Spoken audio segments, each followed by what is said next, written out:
It was the late 18th century in the fog-choked streets of London. Shadows danced menacingly across cobblestone paths, whispering secrets to those brave or foolish enough to listen. In a modest home on Little Queen Street, an unspeakable horror was about to unfold. One that would leave an indelible mark on the annals of crime and madness. Mary Ann Lamb was born into this bleak world on December 3rd, 1764. From an early age, she was burdened with the care of her ailing parents and younger siblings. The relentless pressure bore down on her like a weight she could never shed, slowly gnawing away at her sanity. Her brother, Charles Lamb, had a way with words, crafting essays and poems that would leave a legacy.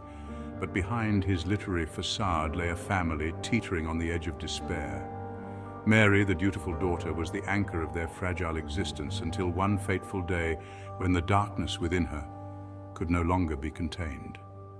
It was September 22nd, 1796, a day that started like any other but would end in blood and tragedy. Mary had been struggling with what was then called periodic lunacy, now known as bipolar disorder or schizophrenia. On that chilling day, she succumbed to a psychotic break, a storm of rage and confusion. As the veil of sanity slipped, she seized a kitchen knife, her mind a maelstrom of torment. In a horrifying moment of clarity, she turned the blade on her mother, fatally stabbing her. The house that once echoed with the mundane sounds of everyday life now reverberated with screams and the sickening thud of violence. Blood stained the floor, a grim testament to the horrors wrought by a mind in turmoil. Mary was quickly subdued and whisked away to a private mental institution, her fate sealed in the eyes of society. But this wasn't the end of her story. Charles, ever the loyal brother, took her under his wing, ensuring she was released into his care. Together they navigated the treacherous waters of mental illness and societal judgment. Despite her condition, Mary's creativity found an outlet.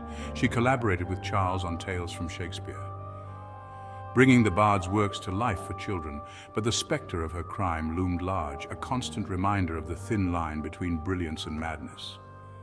Charles's writings, especially his essays of Elia, often hinted at the emotional tempest he weathered. His words, soaked in melancholy and reflection, bore the weight of their shared ordeal. The bond between brother and sister, forged in the crucible of tragedy, became a testament to resilience and love. Mary Lamb's story is a haunting reminder of the human mind's fragility and the dark corners that can lurk within.